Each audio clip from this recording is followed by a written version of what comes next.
Hello guys, welcome to my channel. मेरे blog में आपका स्वागत है। और आज हमारे घर में बाबा साहब की पूजाई हुई है मतलब सॉरी। तो चलिए मैं आपको दिखाती हूँ कि कैसे मेरे यहाँ बाबा साहब की पूजाई होती है। और आज मेरा बेटा स्कूल भी नहीं गया है। मक्खी इतना परेशान करती है, अब सावन आने वाला है ना, सब अपने मायके आएंगी। इतना परेशान करती है कि क्या बताओ, बैठने भी नहीं देती है। और मेरा बेटा आज स्कूल नहीं गया है, बोला मैं भी बाबा साहब की पूजाई करूँगा, तो स्कूल नहीं गया है। आज शनिवार है ना, फिर अगले शनिवार को एकादशी हो जाएगी, फिर व्रत का चक्कर रहता है, इसलिए इस शनिवार को ही बाबा साहब की पूजाई करेंगे। तो फिर चलिए दिखाती हूँ कि हमारे यहाँ कैसे बाबा साहब की पूजाई होती है। बहुत नेम से करना पड़ता है। नेम मतलब कि छुआछूत का बहुत वो सब रहता है, सब कुछ अलग बना के और बाबा साहब का रोट बना के चढ़ाना पड़ता है। फिर वहीं पे खाओ, वहीं पे बर्तन धो, सब करो। चलिए तो फिर दिखाती हूँ कि हमारे यहाँ किस तरह बाबा साहब का रोट बनता है, किस तरह पूजाई होती है।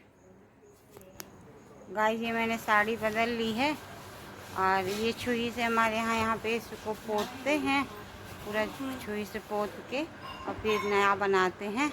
मैंने आटा पीस लिया है और ये गैस में रोट बना रही हूँ। उसमें रोट आटा को मिक्सी में पीसते हैं, पहले तो जितवा में पीसते हैं, पर अब जितवा में कहाँ पीसेंगे, इसलिए मिक्सी में पीस के उसमें काली मिर्च गुड़ डाल के रोट बनाते हैं। ये मैंने रोट बनाया है। अब ये दीवार में बाबा साहब बनाई हूँ। ये देखिए इस तरह, बहुत अच्छे से तो बनता नहीं। ये 5 ठो नारियल, पूरे परिवार की बाबा साहब की पूजाई एक साथ बन गई होती है। रोट बन के तैयार हो गया है।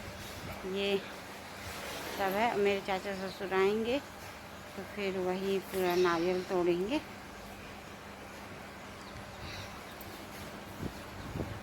पूरा दिया जल रही है, सिंदूर से पूरा चढ़ा देते हैं। और ये 5 ठो नारियल है। पूजाई सबके इकट्ठा होती है पूरे परिवार की, तो ये सबके बल्दी है, पूजाई हो रही है।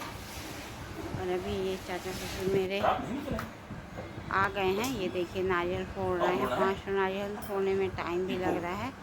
चाची सासी चाचा ससुर मेरे मासाओं में प्रिंसिपल है, चाची सास डाइट में प्रिंसिपल है, जहाँ डीएड भी होता है डाइट में, वहाँ प्रिंसिपल है। और फिर ये हम लोग सब लोग